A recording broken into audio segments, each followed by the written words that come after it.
Nithyanandam Paramasukadam Kevalam Yanamurtim Dvandvatitam Gaganasarusham Tatpamasyadilaksham Ekam Nityam Vimalamachalam Sarvadi Sakshibhutam Pavatitam Trigunarahitam Satgurum Tam Namami.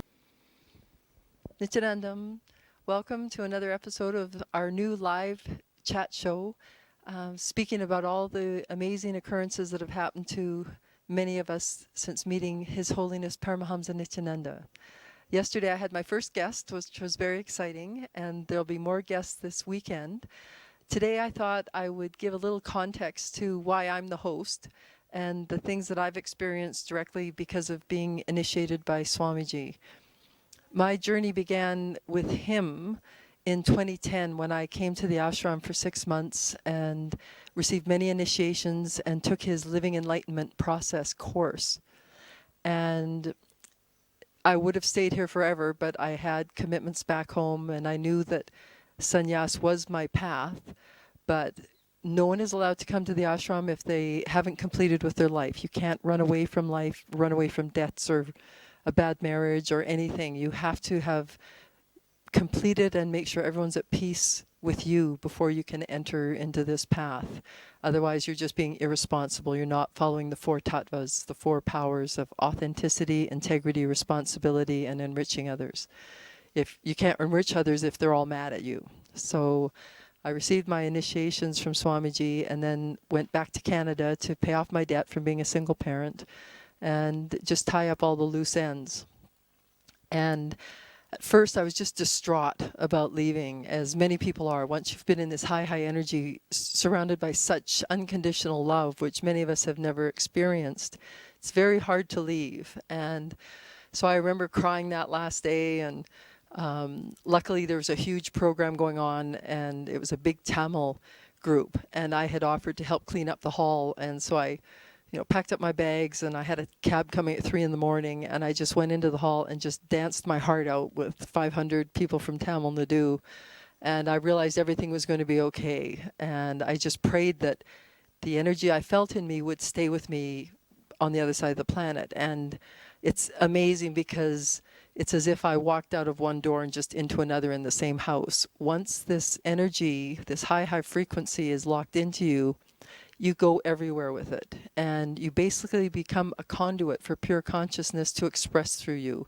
So if you'll get out of the way, I had to make sure my ego, my personality wasn't blocking it from expressing. And if you will just get out of the way and be a witness to your own life, astonishing things happen. And as soon as I got back, I had given up the apartment my son and I lived in. He was traveling. And I didn't have a clue how I was going to handle this. Coming back to Canada with no visible means of support, nowhere to live. And immediately, Cosmos just jumped in. It was so much supportive of the path I had chosen. It just made it work. And that first, I arrived in winter. Immediately, a friend asked me if they could pay me to look after their mansion while they went traveling for the winter. So I went from a small, humble little 2-bedroom apartment to a mansion in one of the wealthiest districts in town with, all the food I could eat, and I was paid to live there. And that happened for the full 4 years that I was away from here waiting to return and take sannyas. It was just beautiful. I couldn't have imagined a more perfect way to live. Not only was I paying off my debt, I wasn't accumulating more debt or having expenses. And Swamiji's always saying, just say yes to life. No matter what question comes to you, say yes. Don't be insecure. Don't doubt whether it'll happen or not, because Cosmos is only asking you the question so it can provide the answer. And when I first returned, 2 different United Churches asked me if I would come and teach this Swamiji's Nitya Dhyan meditation to their congregation, because they realized the one wonderful thing about the United Church is it's more like Hinduism. It's encompassing. It understands there's other traditions that have great teachings. And they realized that Christianity didn't have a meditation technique, a self-soothing technique that it could teach to its congregation. So I just jumped in. I was given 2 beautiful rooms, chapels, in 2 different cities to meditate with these people. And as lovely as that was, it wasn't as profound as what came as a result of that. One woman, after the meditation, came up to me and said, I'm in charge of the maximum security prison for children here. And so this is a prison for, kids under 18 who have committed murder, major crimes. They're the most dangerous children in that city. And thank God, what the prison officials and the caseworkers had realized was a child doesn't become like that for no reason. They've been put in such extreme situations that they're just trying to live. So it's either they've been raised in a crack house, they're in a gang, but something extraordinary has happened to them. So the wonderful thing about Swamiji is he knows how to word things, he knows how to make everything so approachable no matter what your belief structure is. So this group approached me, asked if I would give it a shot, if I would be willing to go to this prison. And I just said yes. And I didn't have a clue how I was going to pull this off. And I remember driving up to that building and standing out in front of it that first day and just saying, okay, Swamiji, I got this body here. Knock yourself out. Do whatever you want through it because I don't know what to do.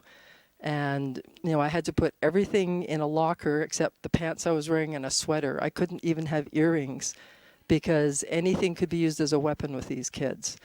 And I was given a beautiful tour of the facility, which is an amazing sanctuary when you think what these children have come from. It has a library and science labs and sports fields. A lot of these kids had never even been exposed to sports. They were living on the street. And so I really had to give the government credit for giving them a chance. This was a place where they could restart their lives. And so I walked into that first cell block, and they later revealed to me they put me in the most dangerous cell block first because they wanted to see if I was going to be a waste of time. And I walked in there and I saw that look because I had been at one point in my journey, which, I have come to realize Swamiji was with me all the way through that too. But at one point in my journey, my husband went crazy and tried to kill my baby and me. And we ran. We wound up homeless. And it was only Kriya Yoga and meditation that saved us, that kept me from absolutely losing my mind.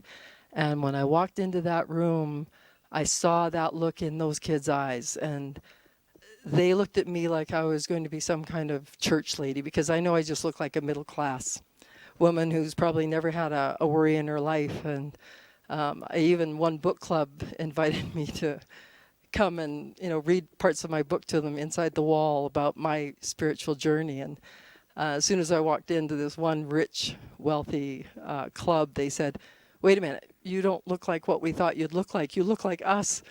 And I thought they expected me to be like naked, covered in locusts, riding on a mule. They expected some wild heretic because of the life I'd lived. And I know I don't look like anything's ever happened to me, which is wonderful because it's proof that you can't judge people by what you see. And I know that's what those kids were seeing when I walked in. It was, oh great, who's this lady? And I just, found the one that looked like the toughest one in the room, because that's one thing, when you've been on the street, you have a really good barometer for reading people, and it's life and death. You have to be able to read people to know who's telling the truth. And as Swamiji said, experiential bodies know the truth. When a body's gone through life and taken those blows, when spiritual teachings hit that are true, they go right in, which is what I experienced with him. And which is why I'm still following him to this day, is his truths resonate all the way in with me. And I knew if I could just get these kids to listen, that they would see what I saw in Swamiji's teachings. So I just went up to the toughest kid and I said, my husband went crazy and tried to kill me, and I wound up in the street with my baby. This technique saved my life. And the whole room sat down. And the guards, I could see, there was a lot of guards in that room, and their mouths dropped open. And they said later they had they said, you blew our minds. We have never seen that happen with these kids. And that's when I knew Swamiji had hit the room. And this is the amazing thing about this entanglement is when an avatar like Paramahamsa Nithyananda initiates you and you receive Diksha, you become entangled with his energy, which means you're completely reflecting his state. And so if you will allow that to keep happening and not destroy it by, smoking and drinking and doing drugs, but to stay in that pure state that he creates for you once you're in the ashram, the sattvic diet, the yoga, the meditation, if you stay as a clean channel, that energy is just ready to erupt out of you on command. And I went into that cell block and I was vibrating at such a state, I knew he had hit the room. And all I had to do was just sit down and be safe, and he was taking over. And what dropped into my head was just quick 5-minute versions of 3 of his techniques. And I knew when I came off the street, a friend of mine joked that, she took me to a party with some friends, and afterwards they said, so your friend there, has she had like electric shock therapy or something? And she was like, no, she just was in California. And everyone sort of nodded, oh, California. But what they were feeling was the post-traumatic stress. And that's what I saw in these children was post-traumatic stress syndrome. And so I gave them 2 steps to calm down. One is just the wild sort of Patanjali Dhyan dancing that we do in yoga to loosen up. And then I had them sit and do the Maha Mantra, the long, low humming from the navel. And then I gave them a guided meditation that Swamiji taught in one of his healing weekends. And it's a beautiful meditation that creates spontaneous healing. You picture yourself unzipping your body and just letting it fall off you. And Swamiji's technique was to clean it and wash it in the river and lay it out in the sun to dry. But since these were all gamers, what came through for them was to take this body off and let it just disappear. It was done with the game. You didn't need that form anymore. Then they pictured themselves as a ball of light, floated up into the air, and I guided them and I said, you've bounced against the ceiling and now you're out, you're in the sky. And I heard several of them gasp and sort of look at the guards like, do they know she just got us out of here? And so they visualized themselves floating up into the sky until they became stars. And we just sat like that. And that room was so still, it was profound. And I slowly brought them out afterwards. And this is what I did with each cell block, the boys and the girls. And it was very strict. No one's allowed to touch. They said that if a child wanted to come up to me and shake my hand and introduce themselves, that was allowed. And the kids that came up and spoke to me, I just had a feeling that they were meant for something immense. The stories of the situations they had survived at such young ages. One young boy, he came up to me, and beautiful Native American, long hair, he looked like Swamiji. And he shook my hand, and the electricity that shot through me from him, and I just thought, this is an avatar. Like, this is going to be another Swamiji. He's found a way to make himself safe, to get out of a dangerous situation, but he will be able to lead these kids when he gets out of here. He meditated in such a deep state. He was so still. He was so authentic. I know he's meant for something big. And when I left that prison, the guards were just like little kids. They said, you showed us a side of them we've never seen. So that's just one example of what Swamiji's energy does. It's, as he explained, the macrocosmic Nithyananda is like a huge roof covering this whole building. The microcosmic Nithyananda is just this thin thread, the 6-foot frame that you see in front of you at any given time. But that's just the visual that we need to interact with. The main consciousness is massive, and it's everywhere. And so after the success of this prison, I began being asked by caseworkers, foster care workers, and the same thing kept happening. I'd go into group homes where there were kids that usually burned down buildings, extreme attention deficit disorder. And with them, I did the full Nithya Dhyan meditation, the 5 steps, and I'd have them blindfolded and they'd be all giggly, and I'd just say to them, it's good to laugh. Swamiji's first temple was a laughing temple. Don't, the caseworkers were trying to quiet them, and I said, no, no, no, let them laugh, let them do whatever they want. And it was the same thing. By the end of the 5 steps, there was such stillness in the room. And same thing, the caseworker said, this is unbelievable. And one of them even laughed at one of the kids and said, I can't believe you didn't try and set fire to the place. And he said, I haven't been this calm in 5 years. And I thought, what these children are going through, they've never been taught a self-soothing technique, which, whether we know it or not as mothers, when you sit with a child in your lap and just sit and just allow them to be, you're showing them how to calm down. You're showing them how to just relax, as Swamiji says, unclutch from what's going on in the world and just go in a bit. But if you've got a parent who's, doing crack or always wound up, or a parent who was never taught to calm down, then they can't teach a child to calm down. And it's this horrible inherited inability to be still and go in. And when I was teaching these foster kids, I just thought, I wish I could just get to the school systems. I wish I could just get schools to try doing a meditation at the start of the day. Before the day begins, I'm sure the teachers would love it, because what it would do, it would equalize the playing field. It would put every child at the same level, because what I've realized now, I wrote life histories for foster children, was one of my writing contracts, and the stories I read were horrific. And when you realize these poor kids are dealing with hell, during the night, and then they go to school and they're expected to be normal and quiet and well behaved, and some of them are starving, they've never been fed.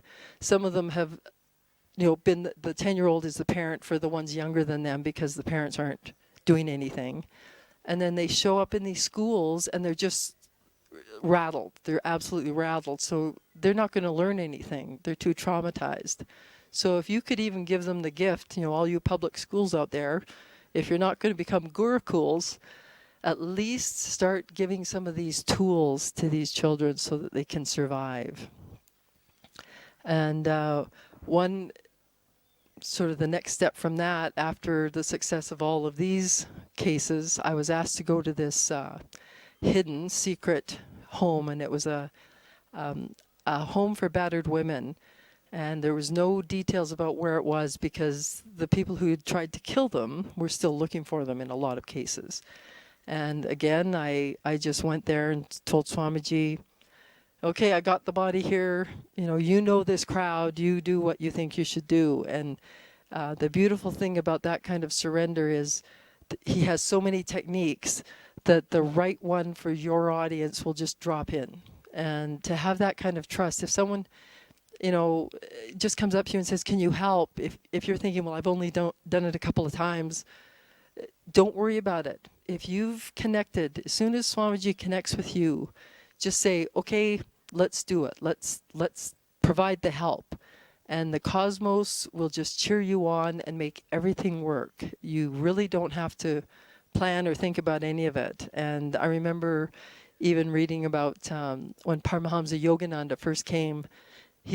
Was earlier in this same lineage, and when he first came from India to the US to bring these teachings, he was on a ship. It was back in the 1920s, I believe. And he was asked to speak one evening to the group, and he didn't know English. But he agreed, and sure enough, he delivered a talk that lasted for several hours in English. And he was the toast of the cruise ship, and he has no idea what he said. So that's just an example of how, if you can be a witness to your life and just allow higher consciousness to come through, you will see amazing, amazing miracles happen.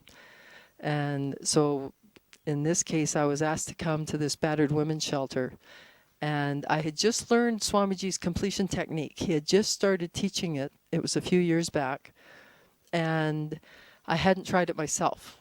But I was very clear about the technique, about picturing somebody in the mirror. If you had an incompletion with them, to picture that person, and at least from your side, close the book on that event in your life. And so I explained to these women, first we did the Nithya meditation and they loved it, and a lot of them had their kids join us.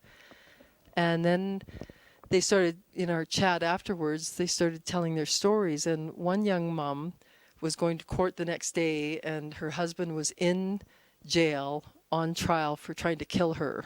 And he was pleading not guilty, and whenever they were in preliminary court hearings, he would go into his performance that would intimidate her and shut her down. And he was planning on that because then she wouldn't testify. He could terrify her to the degree that she would just shut up and freeze. So she didn't know what to do. She didn't know how to handle going to court. She was scared to death. And his whole family was doing the same thing to her, and they were always in the viewers gallery. And of course, they're not going to admit he's wrong and abusive, because then they'd have to admit that they had created him, because abuse travels down, from parent to child to parent to child. And they didn't want to admit that it was an abusive family. So here's this huge mob all pointing their finger at this petite little blonde, saying that she was the devil and she deserves everything that's happened to her. So I explained the smear technique to her, and it's one of several completion techniques of Swamiji's, but the basic premise is to relive it, to relieve it. So if you've had a fight with someone and then it wasn't resolved, everyone just stormed off mad, slammed the door, drove off in their car, it plays in you over and over and over again like a broken record. So if you sit down with a mirror, picture that other person in the mirror, and then finish the conversation in a very sane, logical way, in a way that you wished it had gone before it spun out of control. And what it does is, since this is a virtual reality, you having that conversation, facing something that you are imagining is that other person, that closes the book in your game. Like, as far as your game master is considered, you're complete. So it's not about convincing the other person about being right or wrong. It's not about anybody else changing their mind. It's only about you changing your context and your perception and letting it go, just ending it. And then you can carry on fresh the next day. So I taught this to her and said goodbye, and I didn't return to that group for 2 weeks. And when I came back, she was just so excited. She couldn't wait to see me because of her news. And she had immediately done the mirror completion after I left. And the others in the room sort of went, thanks, but that sounds like such a simpleton solution, we're not even going to try it. But she grabbed it. She just thought, it can't hurt. And so she pictured her ex-husband or husband in the mirror, said, me and the kids loved you. Why did you behave like this? What did we do wrong? Like, she cried and she got angry and she let all the emotions out that she could never let out in front of him, because in front of him she would freeze. So she said it all in the comfort and security of her little bedroom. And she said she went to court the next day. He got up on the stand. He immediately pled guilty, asked her to forgive him, and said, I need help. And she said the whole courtroom, their mouths dropped open, because the lawyers had never heard this from him. She had never heard this from him. But as Swamiji says, once you change your inner space, the game has to change. Like, this virtual reality we're co-creating has to instantly respond to what you've done. And she said she really didn't believe it could be that simple. And she said not only did he change, but his whole family came up to her and, is there anything we can do to help? Do you need help with the kids? Do you need money? She said it was a whole new world, and it almost made her faint. She just had never seen anything like it. And it was great for her to tell that story in front of these ladies, because everyone immediately grabbed mirrors and started doing the completion, because they didn't think it would be that easy. And as Swamiji says, you don't have to go through the garbage to throw it out, just throw it out. And really, our lives are that simple. We hang on to things. I've dragged things for years behind me. Like, I had like a giant trolley of crap just coming behind me, because I don't know why I thought I had to hang on to it. And ironically, in my life, I've been nomadic and it takes nothing for me to drop a physical thing, to give away clothes, furniture I don't need. And when I was house sitting, it was spectacular because I had one suitcase and I would just go live in people's luxury and look after their pets and enjoy their homes. But then I got to leave with my one suitcase. But boy, getting rid of that emotional baggage and the incompletions, I was just hanging on to those for dear life. And now when I look back, it's like, why? Why would we do that to ourselves? But for some reason, the makeup of the human mind does this. It holds on to, Swamiji says, thought patterns. And it's interesting, when he explained addictions, which my husband was an addict, and I've run into so many people with addictions. It's almost like our third world war now is addiction. And he said, it's actually not the substance or the physical act. He says, it's the thought pattern you're addicted to. You love having that thought pattern whirl around in your head and create the stimulus or whatever else you're getting from it. But he said, whether it's a womanizer or a drug addict or an alcoholic, or someone who just loves to shop, he says it's the thought pattern that you're addicted to, not the follow-through. And so if we can just bit by bit turn off these thought patterns, do these completion techniques, and what I felt is you drop this dead weight, and all of a sudden you find you have this vast inner space that is free to do amazing things, instead of it being all cluttered with your old news. It's like we're all hoarders. We laugh at those shows about hoarders with their houses, but really, we're all hoarders. We're hoarding all of this old stuff in our systems. And when you start letting it go and clearing these incompletions, and now what Swamiji's got us all doing in evening classes is, we think we've got all the incompletions done, but then he says, no, there's blind spots. And shockingly, blind spots are incompletions that are so deeply buried that we don't even realize they're there. There's so much a part of us that we don't even see them as an incompletion or an event. So that's our fun now, is trying to dig up these old ones that the first time I found a blind spot, I was so shocked because I had completely forgotten that this had happened and that my worldview was colored by something that happened to me as a toddler. So it's something to look into, and you can go on YouTube to the Nithyananda channel, Nithyananda, and if you just type in completion, there's a lot of techniques that Swamiji speaking live during inner awakenings and satsangs, and he's got short videos, longer videos, but he's got several approaches to the technique. So if one of them is not quite clear to you, try another one, because you will find one explanation that hits home for you. Anyway, I wanted to introduce a little more about my background with living with Swamiji and his teachings and his energy before I became a brahmacharya. And from now on, we'll be having guests, and we'll have people telling their stories about how their lives have changed. Thank you for joining me, and we'll see you again tomorrow. I'm closing with the Purna mantra, which is our peace chant here at the ashram. Om Purnamada Purnamidam Purna Purnamudachyate Purnasya Purnamadaya Purnameva Vashishyate. Om Shanti Shanti Shanti. Hari Om Tat Sat. Sarvam Sakuru Padaka Paramastu. Om Nithyanandam.